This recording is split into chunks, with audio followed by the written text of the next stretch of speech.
नमस्कार, मैं doctor Shipra Banerjee, assistant professor government dB girls PG autonomous college Raipur.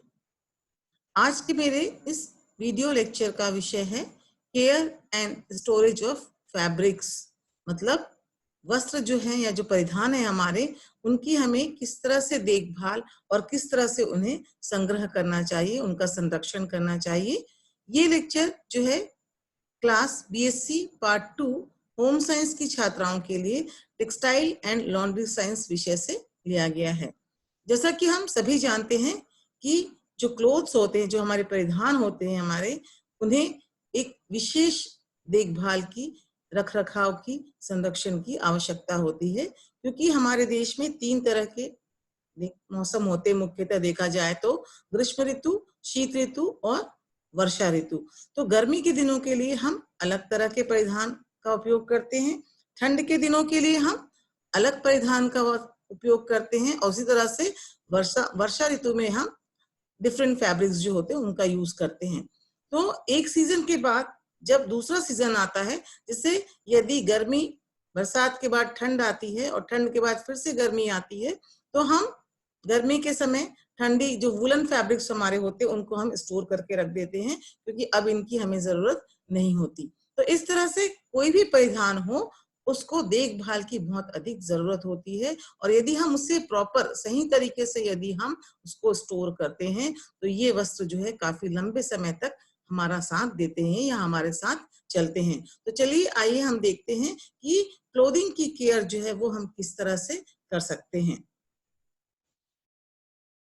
वस्त्रों की देखरेख और संरक्षण जो है ये इसलिए भी जरूरी है क्योंकि आधुनिक समय में या वर्तमान समय में इसके इतने अधिक प्रकार और इतने अधिक प्रकार के जो फैब्रिक है, पहले समय में क्या कॉटन, वूल, सिल्क, इस टाइप के, आजकल डिफरेंट टाइप के जो आर्टिफिशियल जो फैब्रिक्स आने लगे हैं, आर्टिफिशियल तंतुओं से बने रेशे आने लगे हैं।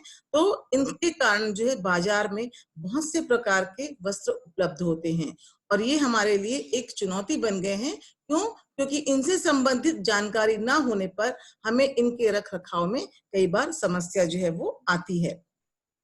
तो विभिन्न वस्त्रों को विधि पूर्वक तरीके से या सही तरीके से पहनना जितना जरूरी होता है, उतना ही जरूरी होता है उसकी हम देखभाल करें, उतना ही आवश्यक होता है कि उसको हम सही तरीके से हम उसको संरक्षित करें, उसको स्टोर करें।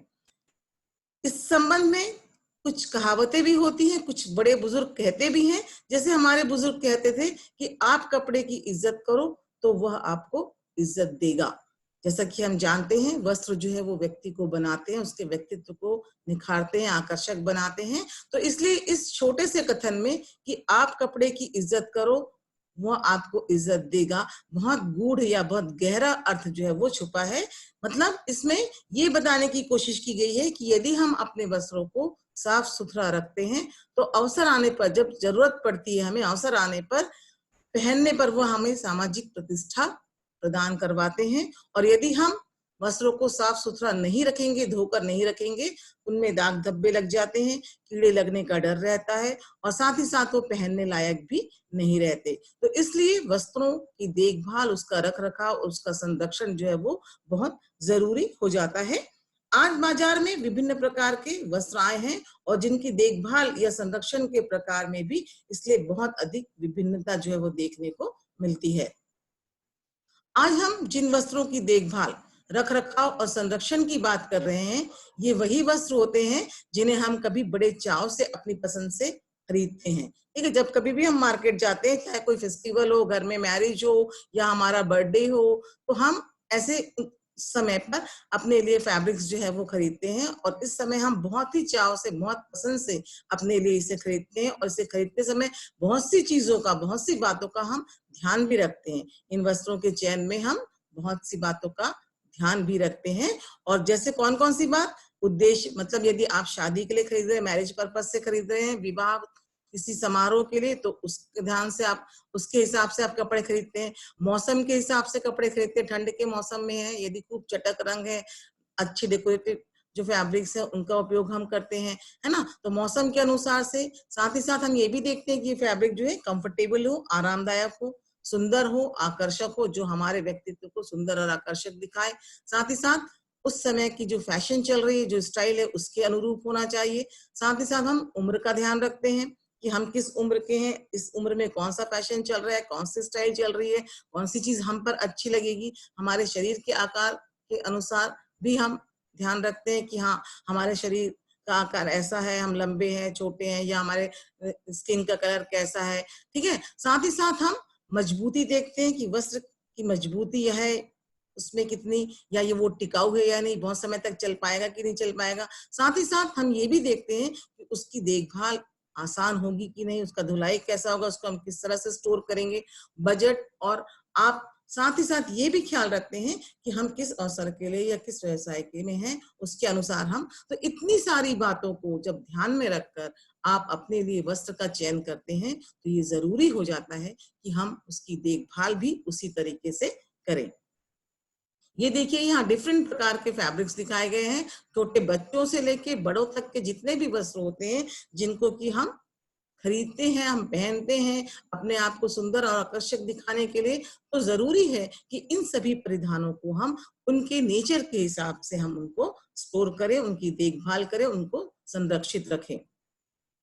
वस्त्रों का, जैसा कि हम जानते हैं, मनोवैज्ञानिक प्रभाव भी पड़ता है, हमारे मन पर भी वस्त्रों का प्रभाव जो है वो देखा जाता है। तो जैसे वस्त्र जो है, हम सभी जानते हैं कि व्यक्तित्व का, वस्त्र जो है व्यक्तित्व का निर्माण करते हैं। मतलब जब कभी हम किसी से पहली बार मिलते हैं, तो पहला इंप्रेशन हम उसके फैब्रिक से ही देखते हैं, उसके वस्त्र को ही देखकर हमारी सबसे पहला इंप्रेशन पड़ता है कि वो कैसे होंगे, क्या होंगे। उससे हम बहुत कुछ चीजें जो है वो समझ सकते हैं। तो एक मनोवैज्ञानिक तथ्य है ये, और ये सत्य भी है कि वस्त्र जो होते हैं वो व्यक्ति की पसंद के अनुसार होने चाहिए। यदि वस्त्र व्यक्ति के पसंद के अनुसार है, उसकी फैशन, आकार, रुचि, समय और रंग के अनुरूप है, तो वो व्यक्ति में एक आत्मविश्वास पैदा करते हैं। ठीक है। उसमें एक सेल्फ कॉन्फिडेंस डेवलप होता है। लेकिन यदि वस्त्र जो है उनकी पसंद का नहीं है, उन्हें पसंद नहीं है, और कई बार वस्त्र जो है मैले रह गए हैं, गंदे वस्त्र है जिनको उन्होंने पहन लिया है, तो इस तरह के वस्त्र जो होते हैं, व्यक्ति में एक तरह की हीन भावना जो है उसको जागृत करते हैं। तो इस तरह से वस्त्र जो होते हैं वो मनोवैज्ञानिक रूप से व्यक्ति को, उसके मन को प्रभाव डालते हैं। यदि आप अच्छे तरीके से तैयार है, आपकी पसंद का फैब्रिक है, तो उस दिन आप बहुत खुश रहते हैं, बहुत उत्साहित रहते हैं। और किसी दिन ऐसा होता है कि आपने कोई डल कलर पहन लिया है, वो आपके पसंद का नहीं है, कुछ नहीं मिल रहा तो उसको पहन के निकल लिए, तो उस दिन आप थोड़ा सा अपने आप को डल महसूस करते हैं, है ना, आप में उतनी ज्यादा एनर्जी जो है वो नहीं होती। तो इस तरह से वस्त्र जो होते हैं हमारे मन को भी हमारे प्रभावित करते हैं। परिधानों के माध्यम से व्यक्ति जो होता है अपने विचार को और अपनी अभिव्यक्ति जो होती है, उसके मन की जो भावनाएं होती है, या जो उसको वो बाहरी संसार के सामने प्रस्तुत करता है। व्यक्ति की शरीर आकृति को तो बदलना हमारे लिए संभव नहीं होता है, क्योंकि जैसा आकार है वो वैसा ही रहता है। लेकिन उस आकार से संबंधित यदि कोई दोष हो, तो कुछ कमी हो, तो उसको हम वस्त्रों के माध्यम से जरूर उसको छुपा सकते हैं और उस व्यक्ति को आकर्षक प्रस्तुत कर सकते हैं। अगर वस्त्र हमारे जीवन में इतने ही महत्वपूर्ण हैं, ठीक है ना, हर तरफ यदि हम देखें तो वस्त्र हमारे जीवन के लिए, हमारे लिए हर तरह से महत्वपूर्ण है, तो इसकी देखभाल और उसका रख रखाव जो है वो भी उसी तरह से हमारे लिए महत्वपूर्ण होना चाहिए। ठीक है ना। तो वस्त्रों की देखभाल और रख रखाव यदि सही तरीके से, अच्छे तरीके से की जाती है, तो वस्त्र जो है समय पर, उचित समय पर, जब हमको जरूरत है, मतलब अचानक यदि हमें कहीं जाना है और हम अपना कवर्ड खोल के देखते, अरे यार ये हमको ये तो पहनना था, लेकिन ये तो सही तरीके से नहीं है ना, इसमें आयरन है ना, प्रॉपर इसको हमने स्टोर किया, अब कैसे करें। तो इसलिए ये कहा गया है कि यदि वस्त्रों को प्रॉपर, सही तरीके से, पर्याप्त तरीके से, अच्छे तरीके से यदि हम उसको स्टोर करते हैं, उसको रखते हैं, तो समय पड़ने पर ये जो होते हैं हमारे लिए उपलब्ध होते हैं। ठीक है ना, उस समय हम उसे तुरंत पहनकर निकल सकते हैं। तो वस्त्र के उचित संरक्षण से इनके टिकाऊपन और इनकी कार्य क्षमता में तो वृद्धि होती ही है, साथ ही साथ इन पर जो हम धन खर्च करते हैं, इन पर हम, इनको खरीदने के लिए जो हम इन पर पैसा खर्च करते हैं, और जो समय हम खरीदारी में नष्ट करते हैं, वो भी खराब होने से बच जाता है, यदि हम प्रॉपर, सही तरीके से हम अपने वस्त्रों का, परिधानों का संरक्षण या रख रखाव करें। वस्त्रों की सुरक्षा बहुत अधिक आवश्यक है क्योंकि वस्त्र ही मनुष्य के सबसे निकटतम साथी होते हैं। उचित परिधान यदि धारण हम करते हैं तो इससे व्यक्ति जो है उसका व्यक्तित्व तो प्रभावशाली और आकर्षक बनता ही है, और साथ ही साथ वस्त्रों की उचित देखरेख और संरक्षण का ज्ञान जो है ये प्रत्येक उपभोक्ता को होना जरूरी है। ठीक है, आप और हम यदि हम ये जानेंगे कि ये फैब्रिक किस फाइबर से बना है, ये इसको हमको किस तरह से स्टोर करना है, इसको हम किस तरह से इसकी हमको वॉशिंग करना है, किस तरह से हमको इसमें आयरनिंग करना है, किस तरह से इसको हम अपने अच्छे सही तरीके से हम इसको स्टोर कर सकते हैं, इसका संरक्षण कर सकते हैं, तो इसका ज्ञान होना आपको और मुझे, हर किसी को जो उपभोक्ता है, जो उपभोक्ता आप भी हैं, उपभोक्ता मैं भी हूं, हम सभी जो है वस्त्र क्रय करते हैं मार्केट से, बाजार से, तो हम सभी को इसका ज्ञान जो होना है अत्यंत आवश्यक होता है। वस्त्रों की उचित देखरेख और संरक्षण जहां इनको नया रूप देती है, वहीं इनको दीर्घायु बनाती है और इन्हें मजबूत बनाती है, इनको मजबूती प्रदान करती है। ये वस्त्र जो हमारे शारीरिक दोषों को छिपाकर हमारे व्यक्तित्व को निखारते हैं, ठीक है ना, ये वस्त्र क्या करते हैं, हमारे शारीरिक दोषों को छुपाकर हमारे व्यक्तित्व को निखारते हैं और समाज में हमें प्रतिष्ठित करते हैं, एक स्थान प्रदान करते हैं। तो उनके रख रखाव, देख रेख और संरक्षण के प्रति हमारे भी कुछ कर्तव्य होते हैं।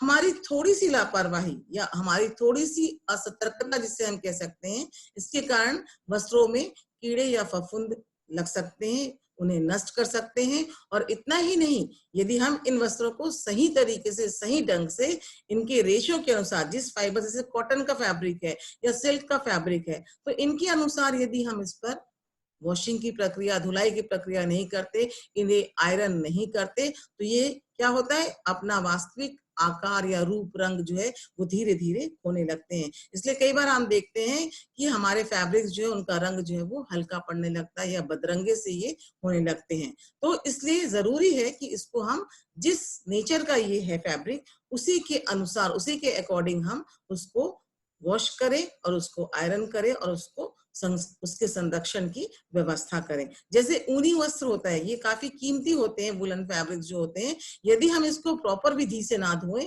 और लटका कर सुखा दें, जैसा कि ऐसा नहीं करना चाहिए वुलन फैब्रिक के साथ, तो ये अपने आकृति को खो देते हैं और इनके रंग को भी नुकसान पहुंच सकता है।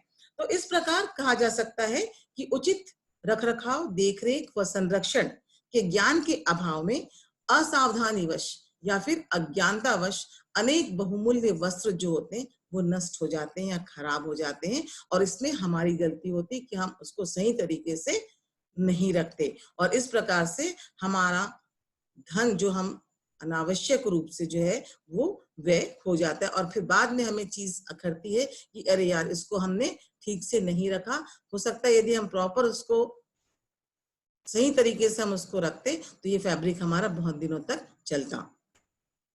वस्त्रों की देखरेख में अनावश्यक देर करना उचित नहीं होता है। वस्त्र की मरम्मत, धुलाई, उसकी सफाई, उसको आयरन करना, समय समय पर उसको धूप दिखाना और हवा दिखाना, साथ ही साथ उचित प्रकार से सही तरह से उसको संचित करना या संग्रहित करना या उसका संरक्षण करना, यदि ये सारी चीजें समय पर की जाए तो वस्त्र की कार्य क्षमता के साथ साथ उसकी आयु भी बढ़ती है। अतः ये ऐसे दो तत्व होते हैं। कौन से दो तत्व हैं?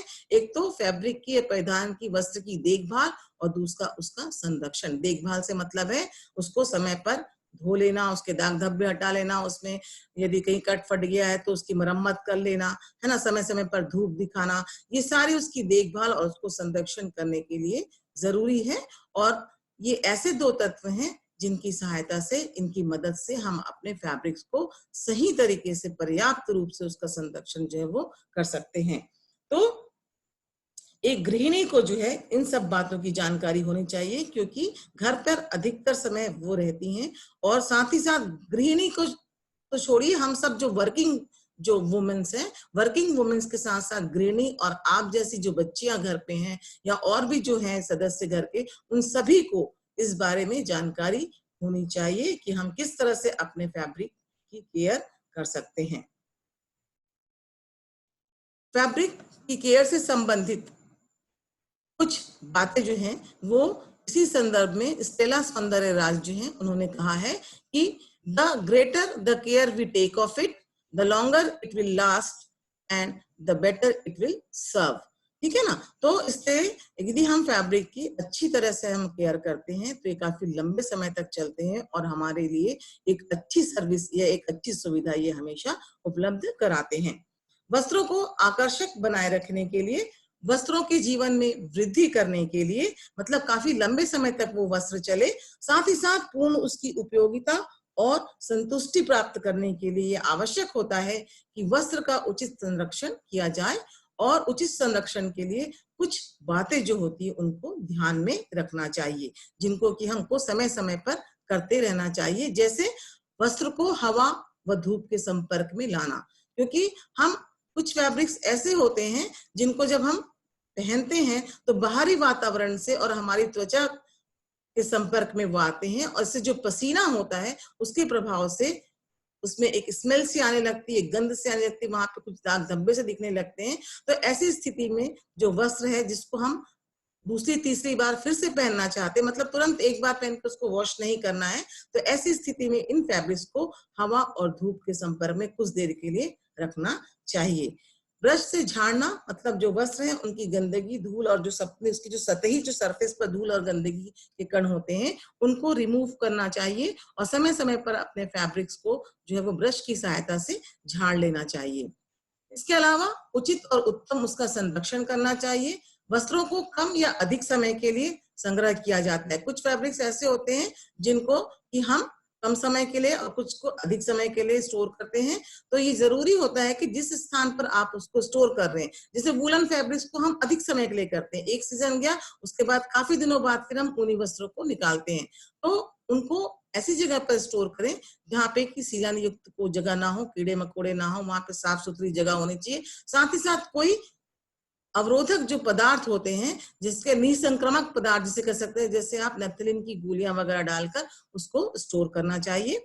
फैब्रिक्स जो है उनको समय समय पर उनके दाग धब्बे जो है उसे हटा लेना चाहिए, क्योंकि यदि दाग धब्बे पुराने हो जाए तो इन्हें रिमूव करने में परेशानी होती है। इसलिए वस्त्र की प्रकृति के अनुसार हम उसके ऊपर जो आपके रिएजेंट्स होते हैं, ठीक है, स्टेन रिमूवल के लिए जो रिएजेंट्स प्रतिकर्मक उपयोग में हम लाते हैं उनका उपयोग कर, इसके हिसाब से वस्त्र की प्रकृति हिसाब से उसका उपयोग करके हमको ऐसे दाग धब्बे तुरंत उसको रिमूव करके फिर फैब्रिक को धोकर स्टोर करना चाहिए।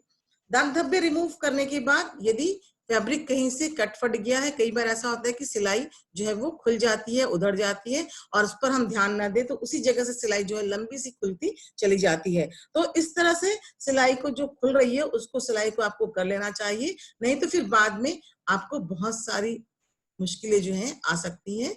तो इसलिए इस संबंध में कुछ कहा भी गया है, कुछ कहावत भी बताई गई है कि एक टाका लगाने से अच्छा है कि 9 टाकों की बचत होती है। ठीक है, स्टिच इन टाइम सेव्स 9, मतलब यदि आप एक टाका आपका खुल गया है, उसको यदि आपने छोड़ दिया तो हो सकता है वही टाका खुलते खुलते वो लंबा उधड़ जाए, वहां से सिलाई लंबी खुल जाए और फिर आपको मेहनत बाद में ज्यादा करनी पड़े। तो इस तरह से तत्काल मरम्मत जो है वस्त्रों की कर लेनी चाहिए। ये देखिए फैब्रिक में आपको बताया गया किस तरह से आप फैब्रिक को स्टोर कर सकते हैं। अपनी अलमारी को आप किस तरह से, कुछ फैब्रिक्स जो होते हैं जिसमें हम उसको हैंग करके रखते हैं, हैंगर में रखते हैं, कुछ कपड़े जो उसको हम फोल्ड करके रखते हैं, तो आपकी अलमारी जो है वो प्रॉपर सही तरीके से अरेंज होनी चाहिए। इसके अलावा हम उचित विधि द्वारा फैब्रिक की धुलाई करते हैं। यह हमेशा जरूरी होता है कि आपको ये पता हो कि फैब्रिक कैसा है, इसका नेचर कैसा है, ठीक है, कॉटन है, वूल है, सिल्क क्या है, और उसी विधि से, जिस विधि जैसा फैब्रिक है, जैसा उसका नेचर है, उसके अनुसार ही हम सही विधि का उपयोग करके उसको धोना चाहिए, नहीं तो वस्त्र के तंतु को नुकसान पहुंचता है। वस्त्र हमेशा उचित और सही विधि से धोएं। कहने का तात्पर्य यह है कि वस्त्र के तंतु की प्रकृति के अनुसार जो है शोधक पदार्थ जो होते हैं, रिएजेंट्स जो होते हैं, उनका उपयोग करना चाहिए और वस्त्र को अधिक मैले होने से पहले ही धो लेना चाहिए। ये नहीं कि हम आज धोएंगे, कल धोएंगे, 2 बार और पहन लेते हैं, 4 बार और पहन लेते हैं, जब बहुत गंदा हो जाए फिर हम उसको धोते हैं। ऐसा नहीं करना चाहिए। जब हल्के गंदे हो तभी उनको वॉश कर लेना चाहिए। ज्यादा गंदे होने पर फिर उसको धोना जो है थोड़ा सा कठिन हो जाता है। और साथ ही साथ धुलाई की विधि में हम उपयुक्त शोधक पदार्थ जो है उनका उपयोग करते हैं और इसके लिए हम वस्त्रों की प्रकृति के अनुरूप शोधक पदार्थ जो होते हैं, जैसे हमारे जो साबुन है, हमारे डिटर्जेंट्स है, या हम उनको ब्लीच कर रहे हैं, उस पे नील लगा रहे हैं, है ना? तो इन सारी चीजों का उपयोग जो है वो हम वस्त्र के अनुसार, उसके नेचर के अनुसार करते हैं। धोने की प्रक्रिया के बाद फिर इसे अच्छी तरह से सुखाया जाता है और वस्त्रों को उपयुक्त शोधक पदार्थ व उचित विधि से धोने के बाद हम इनको प्रॉपरली, मतलब अच्छी तरह से सुखाइए ताकि उसमें ना कोई नमी रहे ना कुछ रहे। और इसको सुखाने के लिए हम तंतुओं की प्रकृति के अनुसार ही सुखाते हैं। जैसे यदि कॉटन फैब्रिक है तो आप उसको सनलाइट पे डाल सकते हैं, लेकिन यदि वूलन फैब्रिक है तो उसको आप छायादार स्थान पर आप उसको सुखाइए, ठीक है। और इसके लिए आप, जैसे कि हम जानते हैं वूलन फैब्रिक को सुखाने के लिए हम उसकी स्केच या ड्रॉ बना लेते हैं फैब्रिक की, फिर उसको एक फ्लैट सरफेस पर उसको बिछाकर उसके ऊपर उसको सुखाना चाहिए ताकि उसका शेप जो है वो आकार उसका ना बिगड़े। इसके अलावा सब हो गया, कपड़ा आपने धो लिया, उसने कपड़ा सूख भी गया, उसके बाद की जो प्रोसेस होती है, जो प्रक्रिया होती है, उसके अंतर्गत हम उसको प्रेस करते हैं या आयरन करते हैं, जिससे फैब्रिक के ऊपर की जो सिलवटें होती है वो हट जाती है, दूर हो जाती हैं और फैब्रिक जो है एक फिनिश फॉर्म में परिसज्जित वस्त्र के रूप में हमारे सामने आता है और इसको फिर हम धारण कर सकते हैं या पहन सकते हैं। तो वस्त्र के तंतुओं की जो प्रकृति होती है उसी के अनुरूप उन पर गर्म आयरन कर सकते हैं। कॉटन जो है उस पर हम काफी गर्म आयरन कर सकते हैं, लेकिन सिल्क पर हम कम गर्म आयरन करते हैं, ठीक है ना। उसी तरह से जो थर्मोप्लास्टिक फाइबर होते हैं, जैसे नायलॉन हो गया, पॉलिस्टर हो गया, इन पर हम आयरन नहीं करते क्योंकि इनको आयरन की जरूरत नहीं होती। तो इस तरह से प्रेस करना जो है वो एक तरह से वस्त्र की देखरेख और संरक्षण का तो एक साधन होता ही है, साथ ही ये हमारे वस्त्र पर परिसज्जा देने का भी एक उत्तम उपाय होता है। तो इस तरह से यदि हम अपने वस्त्रों का सही तरीके से, ठीक है ना, तो इस तरह से यदि हम अपने वस्त्रों का सही तरीके से या प्रॉपर तरीके से, उचित तरीके से देखभाल करते हैं और उसका संरक्षण करते हैं, तो इससे वस्त्र की कार्य क्षमता में वृद्धि होती है, साथ ही साथ उसकी आयु बढ़ती है। आयु बढ़ने से तात्पर्य है कि वो काफी लंबे समय तक चलते हैं और वो काफी लंबे समय तक हमारा साथ निभाते हैं। ये देखिए यहाँ पे कुछ हैंड वॉश की मेथड्स दिखाई गई हैं। इस तरह से हम फैब्रिक को वॉश करते हैं। वॉश के पहले आप कलर फैब्रिक को अलग कर लीजिए, व्हाइट फैब्रिक को अलग कर लीजिए, मरम्मत कर लीजिए, दाग धब्बे हटा लीजिए। उसके बाद फिर हम फैब्रिक के नेचर के हिसाब से उसको वॉश करते हैं। तो आज के इस लेक्चर में हमने बताया कि किस तरह से हम वस्त्र की अपनी देखभाल करते हैं या करना चाहिए हमें, क्योंकि वस्त्र हमारे लिए बहुत कीमती होते हैं। वो हमारे व्यक्तित्व को भी निखारते हैं, हमें आकर्षक सुंदर बना के दिखाते हैं, हमारी जरूरत होते हैं, हमारे निकटतम साथी होते हैं। तो क्या सोचना या कहना है आप लोगों का इस बारे में, ठीक है ना, इस बारे में कि वस्त्रों की देखभाल और संरक्षण के बारे में आप लोग क्या सोचते हैं या आपका क्या कहना है कि जो वस्त्र हमारे लिए इतना करते हैं, ठीक है ना, जो वस्त्र हमारे लिए इतना करते हैं, हमारे शारीरिक दोषों को छुपाते हैं, हमारे व्यक्तित्व को निखारते हैं, हमें खुशी देते हैं, समाज में हमको प्रतिष्ठित करते हैं, हमें मान सम्मान प्रतिष्ठा दिलाते हैं, तो क्या हम इनके लिए इतना नहीं कर सकते कि उन्हें साफ सुथरा और संभाल कर संग्रह कर सके। तो इसलिए जरूरी है कि आप जो फैब्रिक पहनते हैं उन्हें सही तरीके से आप उसकी देखभाल करिए, उसका संरक्षण करिए, ताकि वो आपके साथ लंबे समय तक चल सके और आपका लंबा साथ दे सके। धन्यवाद, थैंक यू, नमस्कार। मैं शिप्रा बैनर्जी।